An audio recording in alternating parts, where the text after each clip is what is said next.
and we had some difficulties in the morning trying to set up. This event is being broadcast on YouTube, and also Al Jazeera Mubashir.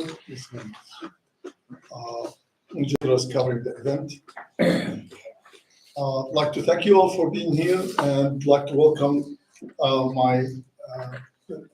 His Excellency the Ambassador of Sudan, Mr. Mohammed Idris, and Mr. Khalil Haroun is the former ambassador, a dear friend of many years, served here from 2000 to 2006 in Washington, D.C., so he knows this town. Anyone following the news, follow the events in Sudan, and there are lots of questions. What's going on? There's also the problem didn't start now, even though they didn't get the attention of international media until the last few weeks. This has been going on for over 2 years, and lots of innocent lives were lost in this war. There are lots of outside forces playing and keeping any peace agreement from taking place, and keep feeding the troublemakers in Sudan. Everyone, you came here to listen to them, not to me, so I will turn first to His Excellency Ambassador Mohammed Idris to speak for 10-15 minutes, and then after that we'll turn the Q&A. Please identify yourself, your organization, and please be short to the point without giving long statements. Thank you very much. Thank you. Thank you so much, Dr. Khalid Safori, and thank you everybody for coming and for responding to this call to have us here today to speak about what is happening in Sudan and what is happening in Al-Fashir city and its suburbs in particular. And thank you so much also for the media, which is creating the awareness for the international community on what is happening in Sudan, what is happening right now in Sudan. And in Al-Fashir is an open secret. And this group of Janjaweed, and which has been rebranded and whitewashed and named the RSF, the Rapid Support Forces, is the same Janjaweed group which committed genocide in Darfur in the years 2000, 2003, and they just left with enjoy the impunity of what they did in 2000, 2001, 2002, and 2003. Everybody knows that these people are brutal, barbaric, and what they want in Darfur is they want the land.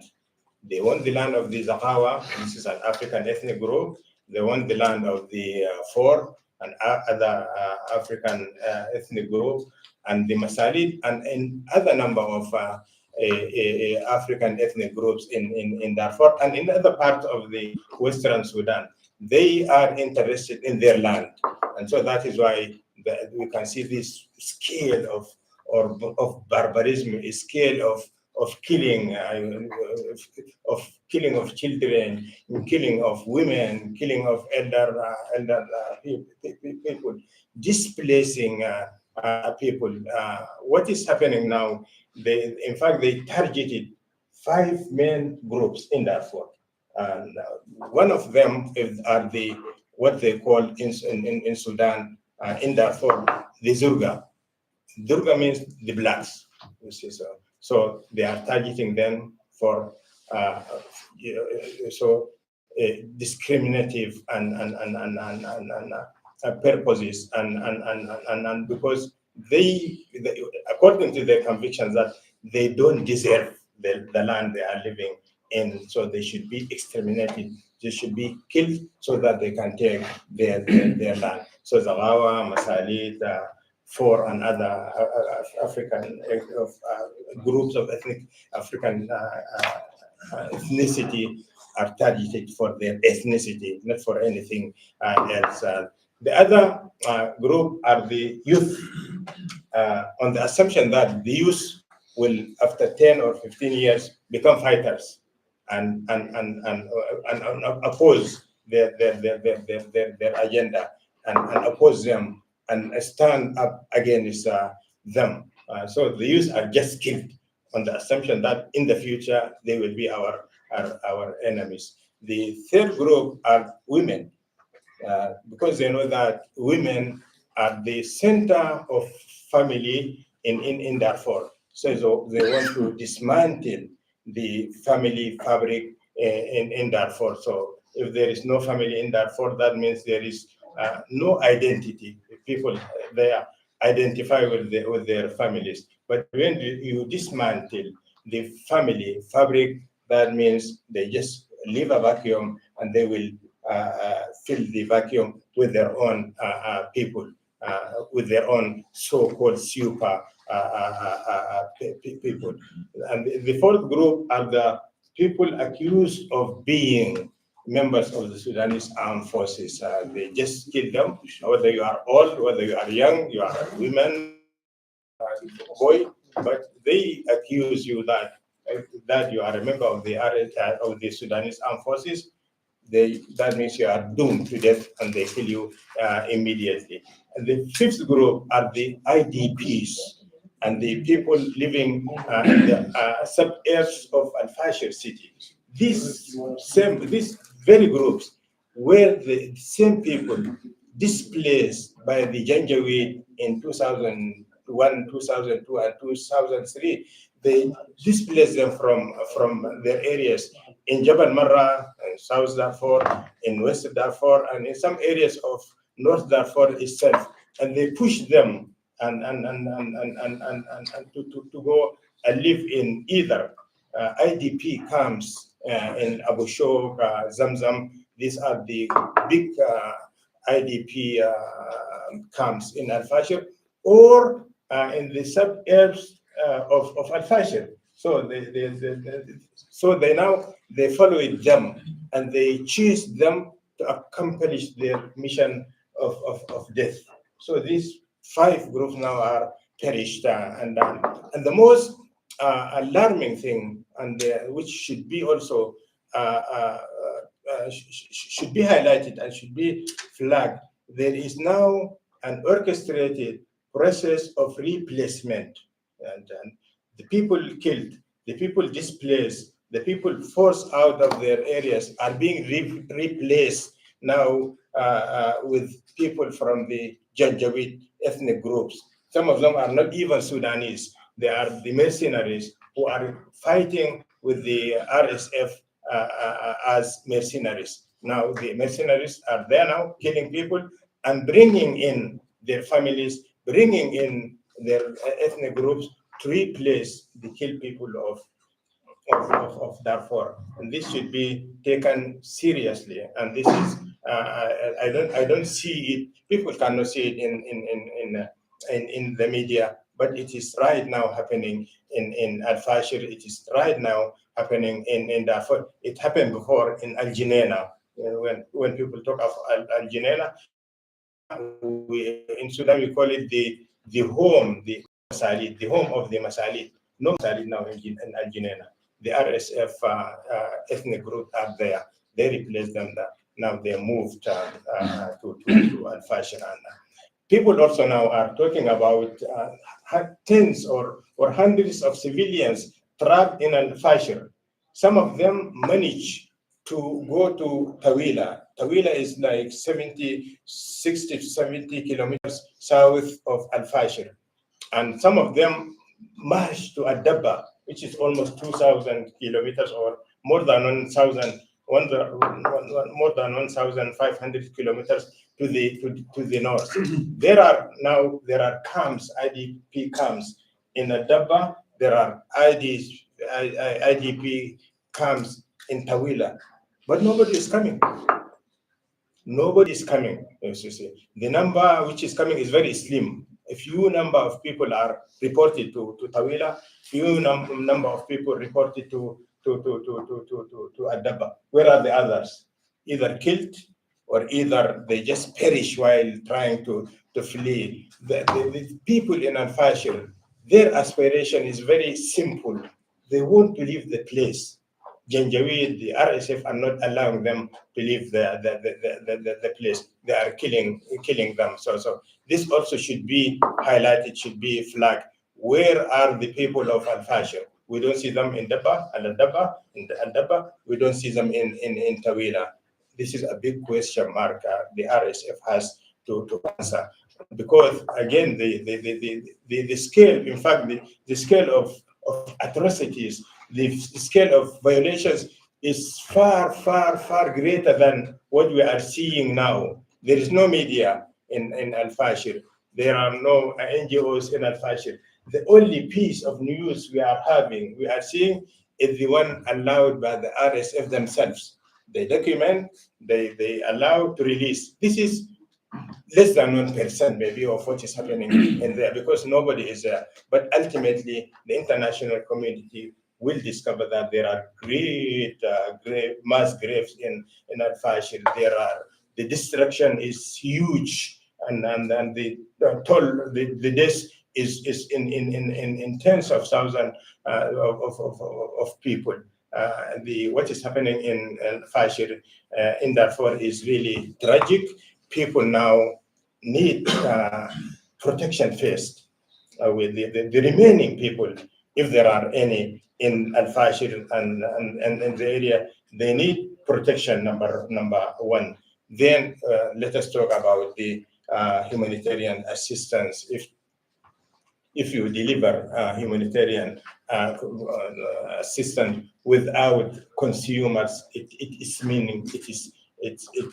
meaningless. The human capital in Darfur, in Al-Fashir, is perishing. So this is the responsibility of the international community to protect our human capital in Darfur, to protect the people of Darfur, to protect the people of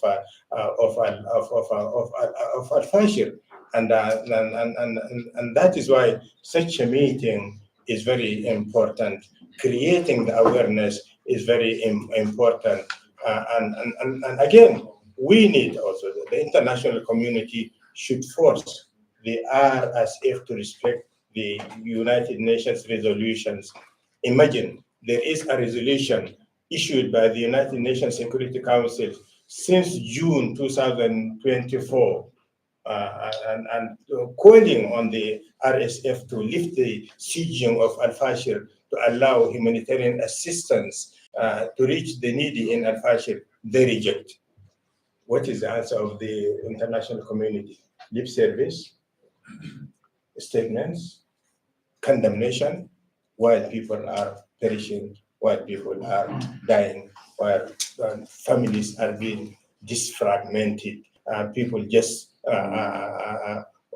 moving, etc. And there is a big movement of population in the city from one corner to another corner, to being killed here and to be as targeted there. The only culprit, perpetrator, and the RSF, which should be named, which should be, as Senator Jim Rich said, that the RSF should be called what it is, a terrorist group, and should be designated. And that is what the government of Sudan and many international organizations, many media outlets, many observers, Sudanese people, NGOs, they're calling on the international community that this group should be designated as a terrorist group. What the RSF is doing is the same thing which is being done by the Boko Haram just next door from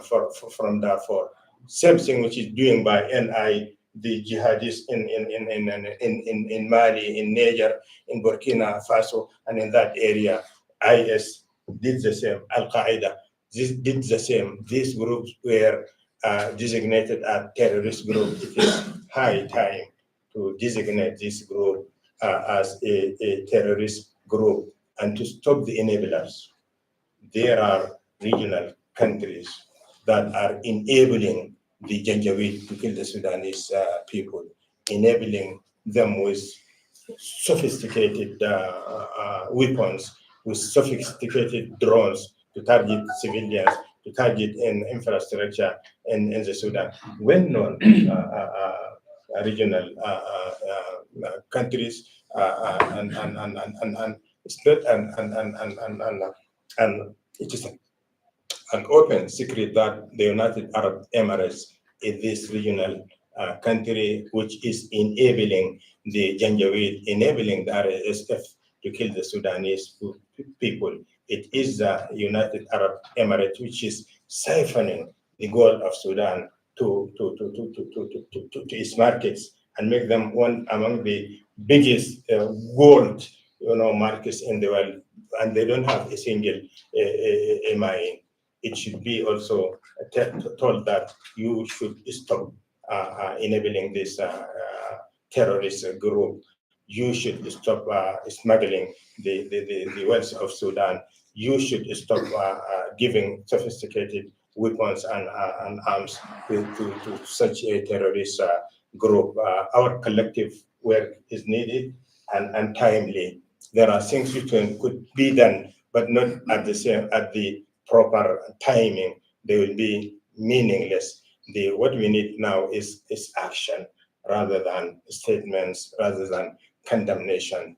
People in Darfur will tell their story, and they will tell that the country so and so didn't leave us alone, but the others left us alone. We should not leave the people of Darfur alone. The international conscience should move. This is a time for the international impunity should not allow any group such as the RSF to enjoy impunity. They enjoyed it in 2000, 2001, 2, and 3, and now they are repeating what they have done in 2001, 2, and 3. Two genocides in 2 decades. And the third one will come if we don't act, if we don't stop them. They stop the Janjaweed, stop the RSF, stop the enablers of the RSF. I do thank you so much, Dr. Khalid Safuri, for giving us this opportunity to speak to this August audience, and I'm sure the message will reach the international community. And thank you so much for the media. Thank you so much for the international community. You can see the whole world now is moving. The whole world now is the story of Darfur is in each and every mouth. It's in each and every media outlet. We need to continue. We shouldn't stop up until we protect the people of Darfur, up until we name the perpetrators and call them what they are, up until the Janjaweed, the RSF is designated as a terrorist group, up until the enablers of the Janjaweed of the RSF are stopped. Thank you so much. Thank you very much. Thank you. Now we have His Excellency Ambassador Harun, please. Thank you so much indeed. Good afternoon to everyone here. And thank you to our old friend, Mr. Khalid Safuri.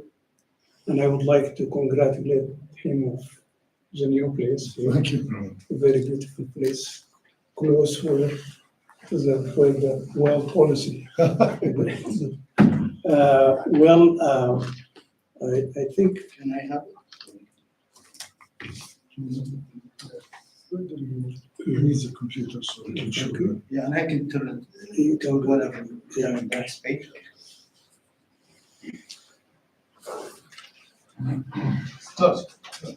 Yes, تفضل.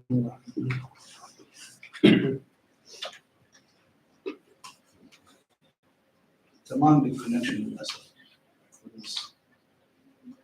It's not going to work. Tamam bir connection. It's an older computer. No, it's working. Okay, I thank you so much for coming this afternoon. And we thank them again for the opportunity to give us to show our case about what is going on right now in the Sudan. And I prepared some words here, some information. I assume that maybe some people here never heard before about Sudan. Only they heard about this catastrophe of the biblical sites in Sudan.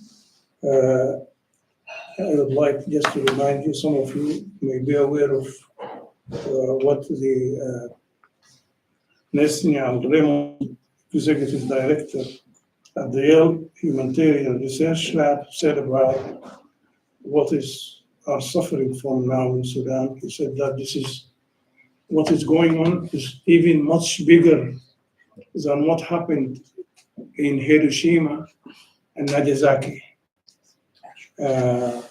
So I would like to begin by saying that we are suffering a lot from erroneous narrative of what is going on from the beginning. This is not a civil war, what is going in Sudan. It is not a struggle or strife for power between two generals. It is an aggression led by the United Arab Emirates against Sudan, with the tacit approval of international community and many people around the area, because the kind of sophisticated drones and airplanes hit Sudan everywhere, destroyed hospitals, universities, museums, deprive our children from studies for the last 3 years, could not be done by a militia. This criminal rapid support forces has been just a hope of this. Many countries in the region and beyond took the opportunity to reshape the policies in Sudan in order to have an easy access riches of the Sudan.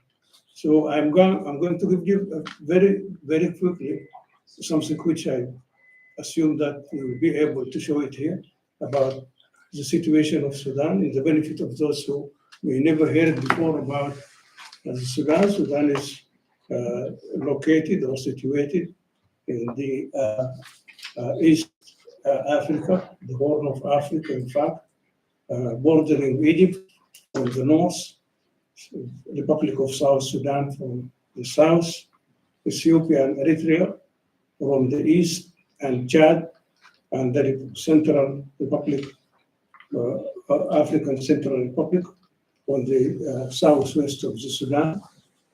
Sudan also is, we'd say very quickly that it has a coastal line of 503 miles, about 853 kilometers, bordering the Red Sea. The Republic of the Sudan, capital is Khartoum. Why is it Sudan? We don't say the Egypt or Italy or the Afghan. We say the Sudan because this is just a translation from Arabic language, which means Sudan.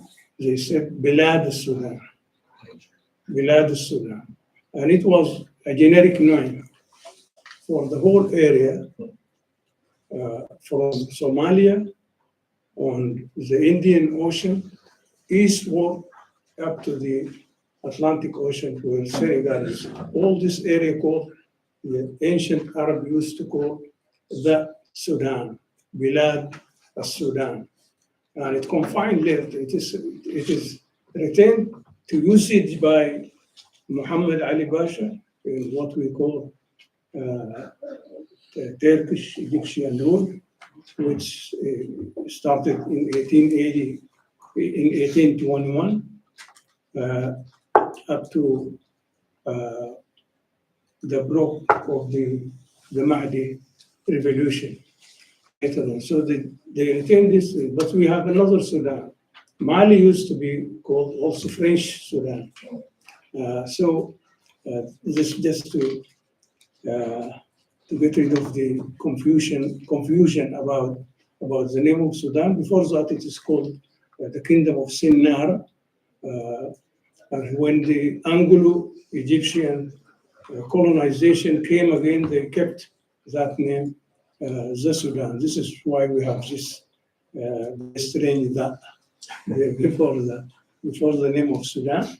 The Republic of Sudan, again, its independence on 1st January 1956. It used also historically in the ancient times very well known Nubia, or the Kingdom of Kush, where the current Sudan. This is where the current Sudan is. Population of Sudan is about 51.66 million people. Refugees now, due to this war, 600,000 in Chad, South Sudan about 100,000, in Egypt, according to the United Nations, 600,000. I think it is more than that, maybe up to 2 million people in Egypt. Racially, it is a land of black people, as its name suggests, with different shade of black. You can just look at us here, myself and There are others behind. Population in large are a mixture of African, Nubian, Hamite, and Arabs. Like the majority of Eastern African countries, the majority are Sunni Muslims. Muslim today is about between 95 to 70, 97 maybe people. We have also a small minority of Christians.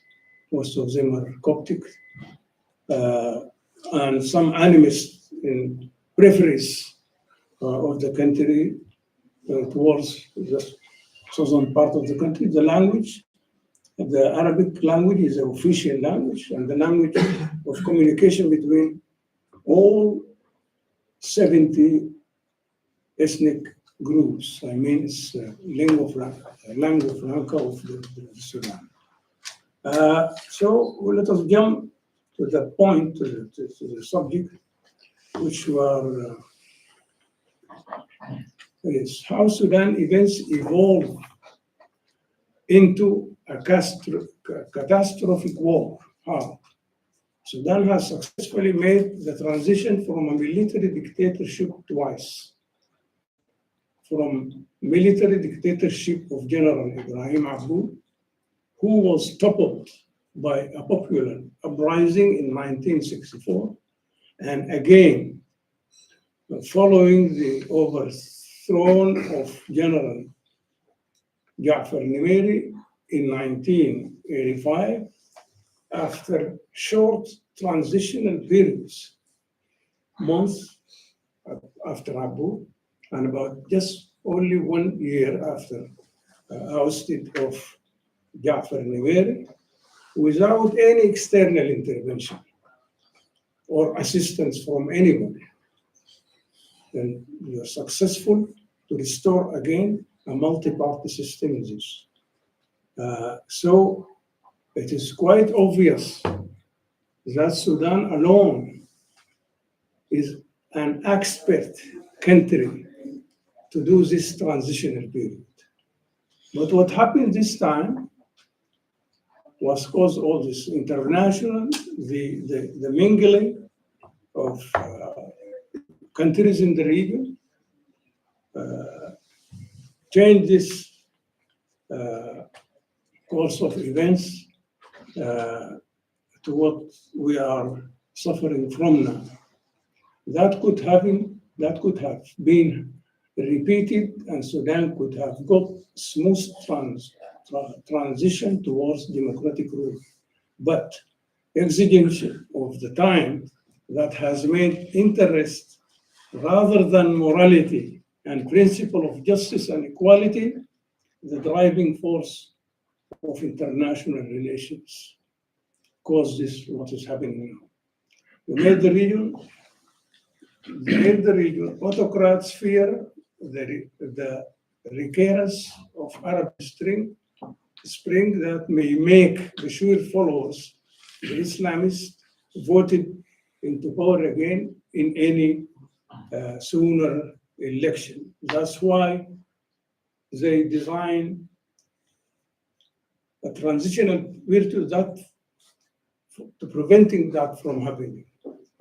As assumption that this is an assumption that contradicts the premise that Bashir rule had just been overthrown by the people. How could they again voted them in the power?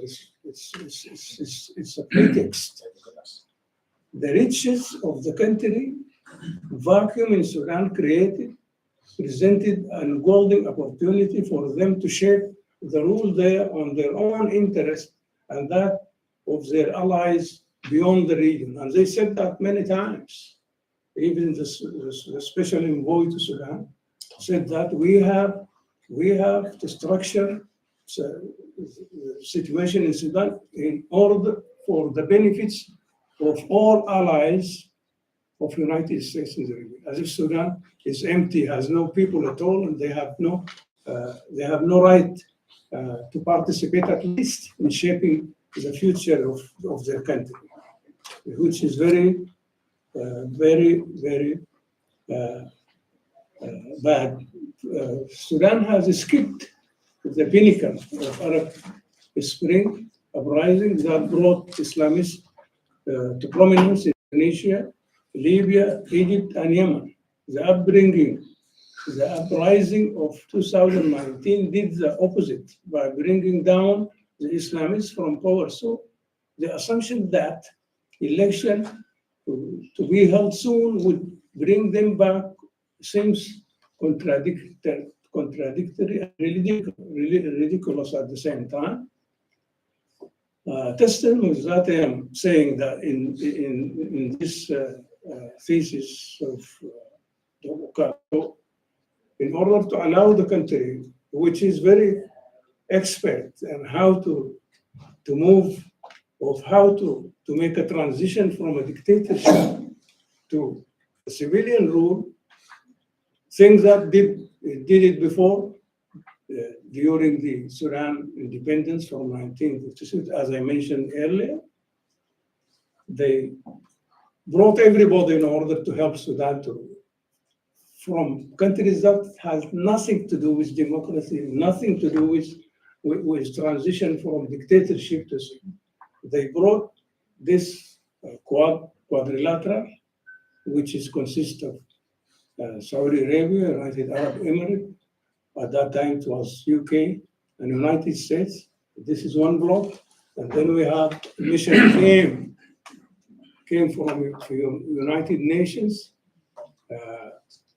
made with them, joined by AU, African Union, and also joined by IGAD together. So you have all these bodies in order to do something which we did before, twice, even not twice, for thrice.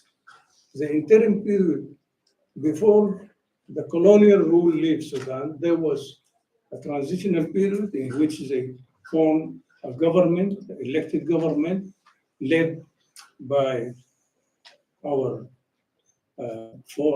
former Prime Minister, Mr. Ismail al-Assari, from 1954 up to the independence. It's mostly, and they did everything. They Sudanized the whole major post, which used to be occupied by English as well as Egyptian within 2 years, and they prepared it.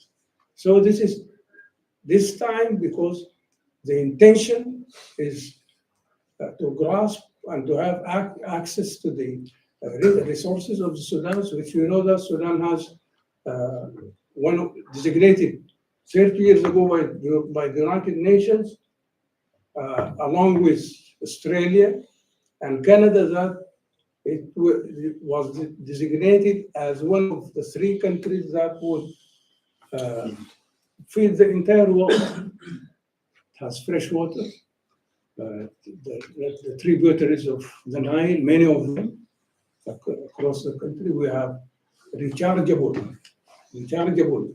groundwater. We have livestock, more than 100 livestock in the country, gum Arabic, sesame, everything you can imagine. So they vowed to shape the history, the trajectory of Sudan without Sudanese or with hand-picked people to do that. So this kind of intervention prolonged this transitional period, which at the end led to this war in the country, and still the RSF, Rapid Support Forces, the Janjaweed of the past, as His Excellency, the ambassador just said that in 2003, the world characterized their atrocities as genocide.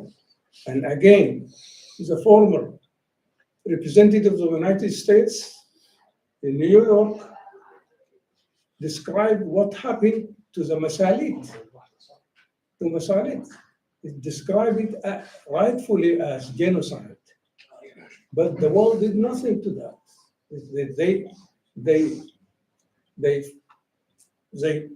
were propagated this erroneous characterization of the situation as war between 2 generals. And when you said when you said that the RSF is receiving weapons from United Arab Emirates and others, they said, okay, SAF also received help from Turkey or from Iran or from Egypt, which is also ridiculous because this is a state. This is an independent state recognized by the United Nations and by the international community. And it has the right, according to the Charter of the United States, to buy weapons, to have weapons, to buy weapons from outside in order to protect the country. How could you equate it with a paramilitary militia?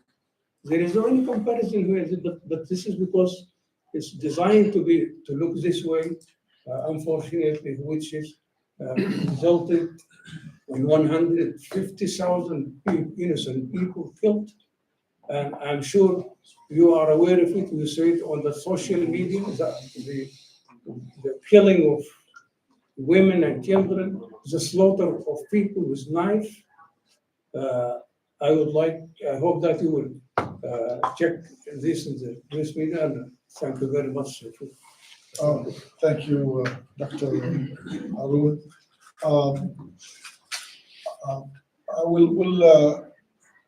We'll open it for questions, but I will ask the same question if you don't mind. Sudan is one of 4 Arab countries that signed or joined the Abraham Accord.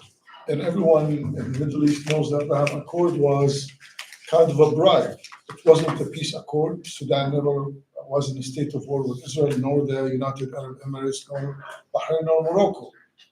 This was a business deal that President Trump brokered, had nothing to do with peace. The other countries benefited from it. And what's amazing that Sudan, right after they signed the agreement, they were never rewarded. As a matter of fact, the foreign countries started conspiring against Sudan, and the US didn't step in to protect Sudan. On the contrary, most of the conspirators against Sudan are US allies. So the big question is why the US have done nothing to help Sudan. So number one. Number two, I heard that the RSF have presentation in Washington. I heard they were in the State Department last week. They are considered war criminals. Why would the US government deal with them? Why are they in the State Department? Why do they have representation in Washington? If you can explain this to us. Thank you so much, Dr. Khalid Safuri. Thank you so much for the your attention. Thank you so much, Ambassador Harun, who put us on this well-articulated background, which complements which connect the past with the current. Abraham Accords, as you said, was signed, and Sudan was not.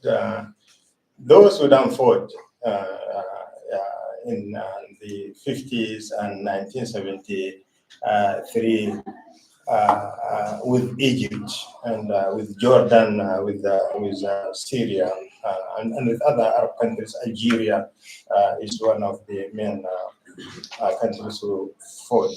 But it was not considered as a frontline state. Yet, because they know that the country is rich, the resources of the country. Africa is divided into 5 regions: West, East, South, North, and Center. Sudan has immediate borders with 4 out of the 5 Africa regions. We are connected with North Africa, we are connected with East Africa, we are connected with West Africa, we are connected with Central Africa. So we just don't have immediate neighborhood with South Africa. This huge land mass, together with the resources, as Excellency Ambassador Khidr Harun showed, it always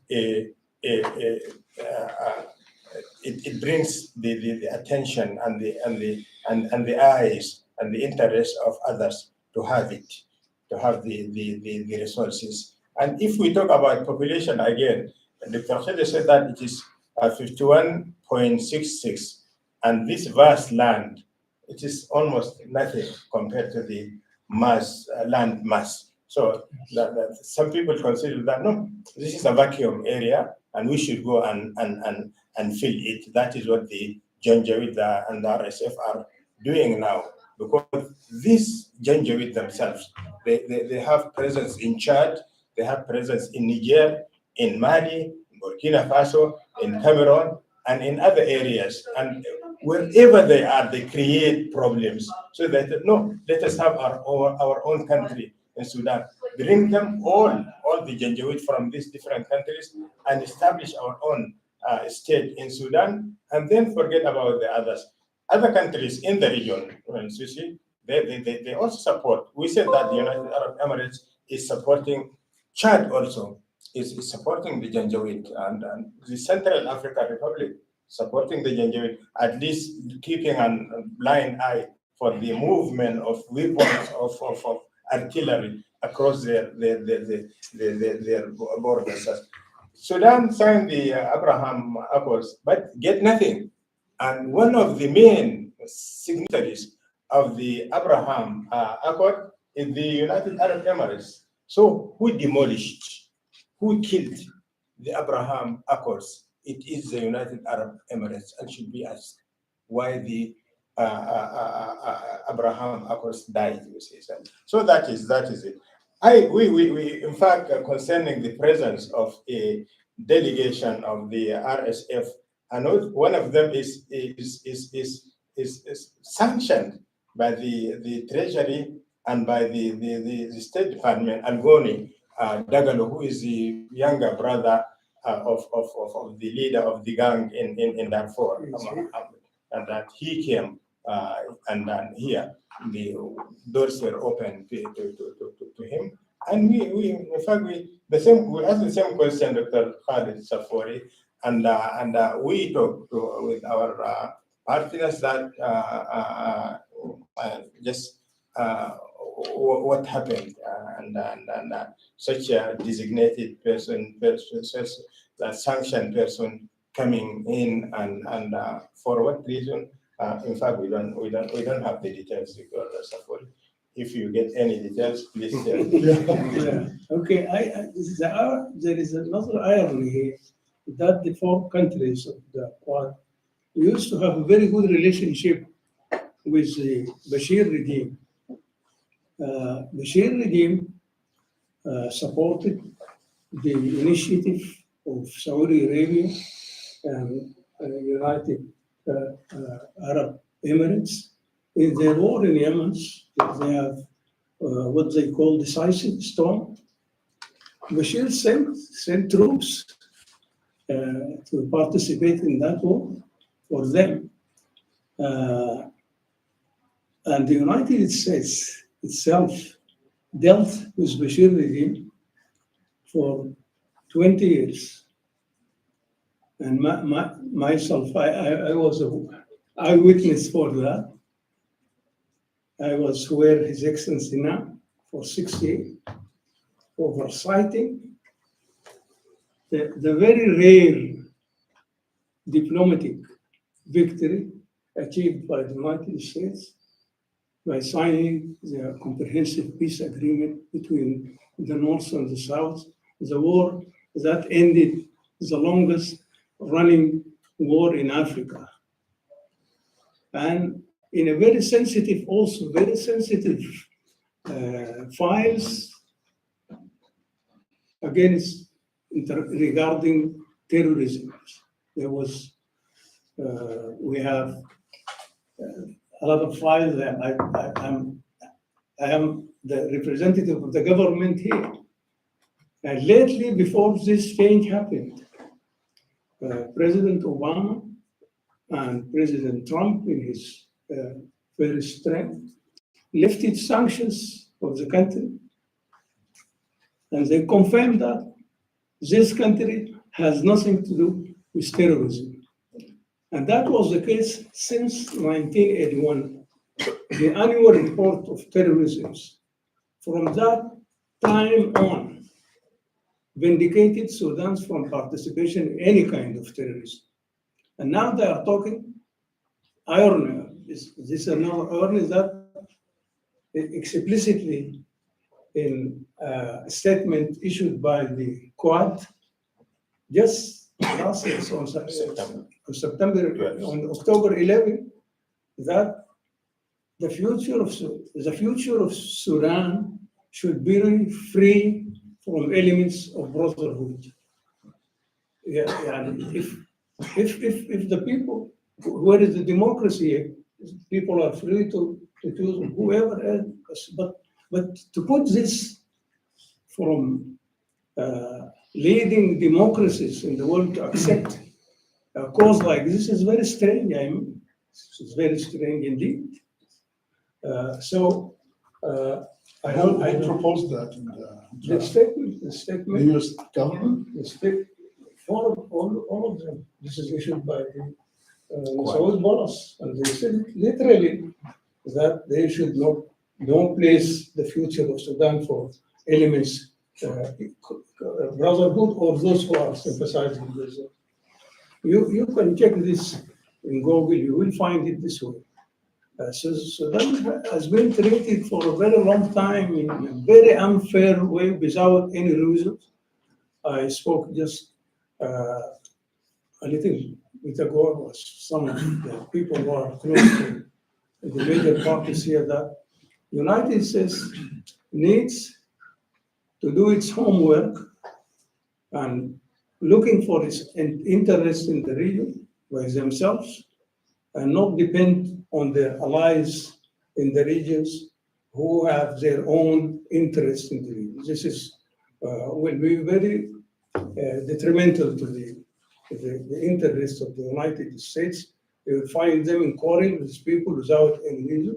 There is no any kind of animosity between the Sudanese people and the American people, but because always the different administration listen to their allies, rather than to dig deep and know the situation, they will find very tolerant people. Sudan itself is a land of immigrants from Africa, from Arab world, from India even. There is no reason to depend on these things. Maybe the change of guards between any elections. Maybe the reason for that, I think people should look into their own files to know about all these things. So we have problem with any newcomer here. That's my answer. Thank you. Question, yeah.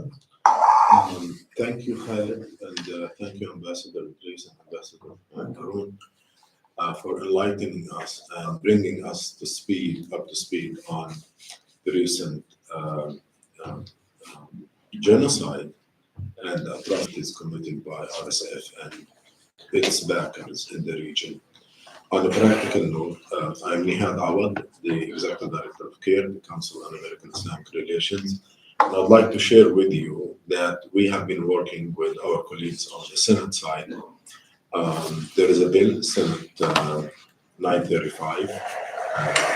It was introduced by Senator Chris Van Hollen to impose maximum sanction on RSF and its leaders, but also to impose arms sales embargo on the United Arab Emirates, because its role is becoming more evident even to lawmakers in Washington, D.C. and policymakers, that it's been meddling in the affairs of the people of the region to no interest to the people of Sudan or the Middle East. The UAE's bloody hands have been exposed in Yemen, in Syria, in Libya, in Tunis, in every country, to no benefit to the UAE people. So we would like you to know, and I encourage my leaders of NGOs here to participate in urging your constituents to put pressure on members of Congress to make sure that this Senate bill is passed, and to send a clear message to RSF and its backers that the United States will not stand idle. The other issue, which I believe can be discussed or debated, the Abraham Accord was a facade on behalf of Jared Kushner, the leaders of the settler movement, to really force the normalization of the state of Israel through a religious cover to accept Israel and to pass Jared Kushner's agenda in the region. And we hope and pray that the genuine leaders of the region, they will not fall into that.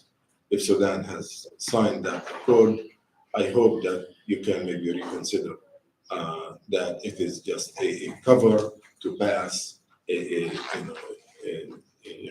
resolution to normalize the state of Israel. The last point is the attempt to distract people here, legislative bodies, to try to pass a legislation to designate the Muslim Brotherhood is really to, as a terrorist organization, is to allow more dictatorships to rule the Middle East, to eliminate the social political movements from having their fair share of being at the political stage, and to leave the region just for dictators to continue to deplete its resources to the most powerful and deprive the Middle East from real democracy. So I thank you for being here, and I think that more of your voices should be on Capitol Hill to put the pressure needed to stop the bloodshed against the Sudanese people. Thank you. Okay. We appreciate it. Any questions? Khalid? Excuse me. Thank you, Your Excellencies, for being here. My question is related to the role of Arab states in particular, but also more broadly African states. Does Sudan have allies as in the Arab or African arenas that can be a counterweight to the role played by the UAE? And in general, and then specifically, what is the posture of key states like Saudi Arabia and Egypt with regard to what is happening inside Sudan and foreign meddling? Are they part of the problem, or are they potential? Could they be useful for getting out of the problem in some way? So, thank you. You haven't had the name? Khalid Al-Gindi with Khalid the Al-Gindi. police. Khalid Al-Gindi. It's with Quincy Institute. Quincy Institute. Thank you so much, Khalid. Egypt and Saudi Arabia are sisterly countries, and they are playing a positive role in the Sudan. And they have, like Egypt, as Ambassador Khidr said, it opens doors to the Sudanese people. And many tens of thousands of them cross the borders into Egypt, and they are being treated as Egyptians, and they are not called refugees. And there are no refugee camps in Egypt, unlike in Chad or in other countries. So Egypt has a positive role, and which we in Sudan we appreciate. The Sudanese people appreciate it. Saudi Arabia also, our neighbor across the sea. It opens also doors to our nationals to go there. And even before this catastrophe, there are thousands of hundreds, tens of thousands of Sudanese who are living in Saudi Arabia. It is also playing a positive role, which we appreciate and which we encourage. And we want them also to use the leverage with their allies, either here or in Europe, to work together to find a solution in the Sudan. And the role of the United States of America also is welcomed. Before we have heard a lot of read a lot of statements, but with this administration there is something on the table that is according to our engagement with the State Department and with the capital. Yesterday also we were at the capital together with some of my colleagues. Last week we were there. We can see that the capital has a leading role together with the media in the United States of America. We appreciate it, and we encourage it, and we are open, and they also encourage us to engage more with the legislatures and with the capital, both chambers of the Congress, and the administration also. We are engaged. We open our, and we ask them that if you have any concern, just tell us. But depending on media coverage, depending on activists, depending on third parties, and at the same time, if we have direct engagement, this will lead you and us to nowhere. Let us be transparent, and let us be objective. If there is transparency, if there is objectivity, we can move forward and in the same direction. But there is as we all know, that the UAE, they have a lot of resources, they have a lot of money, and they can. But that is sooner or later that will stop, and the reality will prevail. We depend on that the reality will ultimately prevail. Everybody knows Sudan. Everybody knows the people of Sudan. Such a vivid community, open community, peaceful community. To be treated like this, it is unfair. Thank you. We have 10 minutes only, so Assam. Assam Omesh from the Libyan American Alliance. Thank you, Khalid, for this, and Your Excellencies, thank you very much for the presentation. Sudan is a very important topic that needs to be brought up more in DC, and I hope we do more public diplomacy in ensuring that. It's two-part question, or two questions. One is, if you can shed some light on the role of Khalifa Haftar, who's, again, one of Libya's problems as a general who's trying to take over by force, and reintroduced military dictatorship back in Libya. He used, mercenaries from countries, including some of the militias in Sudan. And now he's, of course, playing a role in supporting the insurgency in Sudan. And of course, he is a pawn in the Emiratis' hand, which exacerbates the problem. And we've seen these problems in Libya, and many of people even were killed and attacked by the Emiratis. They had a base in Libya that was using drones and supporting a lot of the aggression of Haftar and so on and so forth. If you can shed some light on that in terms of, your relationship maybe with the government in Libya, i.e. the government of unity in the West, as well as is there any action that's being taken to try to control that region and protect Sudan from this being a pathway. And the second point is just to some of the arguments that we hear in Washington regarding the conflict, and as your excellencies explained, of course, this is not a civil war, this is not, but there is talk about some pockets that may be offering popular support for RSF, whether it's bought or whether it's, regional or, potentially. And I think the narrative has to be very clear in terms of the legitimacy, of course, of General Burhan and they were both in one government at some point and there was split and stuff. So there's a lot of confusion sometimes, and these are entry points that's what drives the narrative about this being a civil war and so on. So that needs to be clarified, I think, at an official level and certainly driven. And the last, I would just say, I believe UAE is unfortunately another side of the coin of the Israeli and the Zionist influence, whether it's in the region or whether it's in US politics. So make no mistake about it, Abrahamic faith or Abrahamic initiative or otherwise, accords, this is a tool by which, the influence to disrupt and to keep that area divided and to keep it in such a, flux is being driven, and it's being driven by powerful forces in DC, as well as in other, areas. And if we don't call a spade and do what it takes to undo this harm, I don't think we're going to move further. Thank you. Thank you. Usually, we allow Yeah, well, thank you, Dr. Hassan. Khalifa Haftar is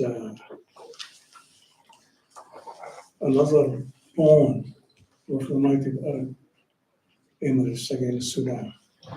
Most of weapons, you might be aware of that 10 ships full of weapons being stopped by Spanish last 3 weeks in the Mediterranean Sea, coming from United Arab Emirates to Haftar in order to come to Sudan. This is very well known. The other thing that is there is some sort of hypocrisy in the international communities. Now the head of President Trump is threatening Sudanese that if you don't sit for negotiations with these people, you're going to have the same fate of Libya, is having enclaves.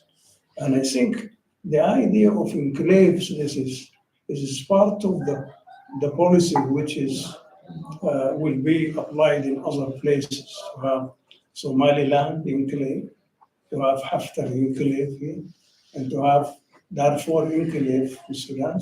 Although people here shed a lot of tears during the 2003 on Africans, the Africans tribes in Sudan, Masalit, and so now they are doing nothing. They saw them on the screen of the city, slaughtered like sheep with knives.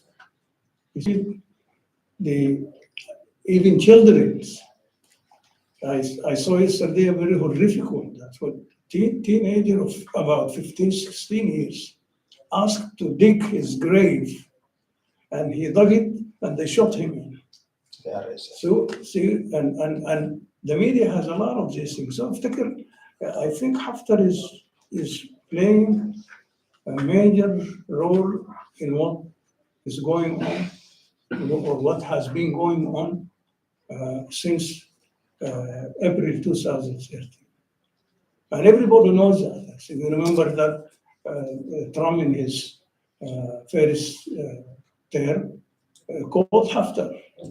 Okay, so people know about these things, and thanks to the social media, it is uncovered all these things which people don't. Yes, they say about the hand-picked peoples whom were considered by the representative of the Secretary General of the United States, Volker. He handpicked people, communist, Ba'athists of two Syrian as well as Iraqi, and extremist secular elements in Sudan to be part of this shaping of the future of Sudan. So they are involved there. This is very strange, and everybody knows that. I mean, including the United States of America. Yeah, of course, Israel publicly accused Bashir of helping Hamas in the past. So they even through some channels threatened Sudanese that we might bombard you. This war, this ongoing war. So I think everybody knows that I am a little bit freer than my friend here. He answered the question for Mr. Khalid here. Yes, you heard the official position of the Sudan regarding the other people who might people suspect that they're helping Sudan. I don't know anything about that, of course, but the Sudanese people in general believe that the countries you mentioned and the whole Arab, let us say Arab League organization, they should have done something more than this. Yeah, it is true that Egypt is receiving a great number of Sudanese people there. They are treated well there. So we thank them for them. Me as an individual, I don't know about other things, whether they really help or not. I don't know about it. But most of the Sudanese people who participated in all Arab wars, they shed blood of their sons, feel that they are left, they are abandoned by the Arab world in general. So this is what is the feeling of the majority of the Sudanese people. If you follow the social media, you find that quite unfortunate. So, just concerning the calling what is happening in Sudan as a civil war, this is a mischaracterization.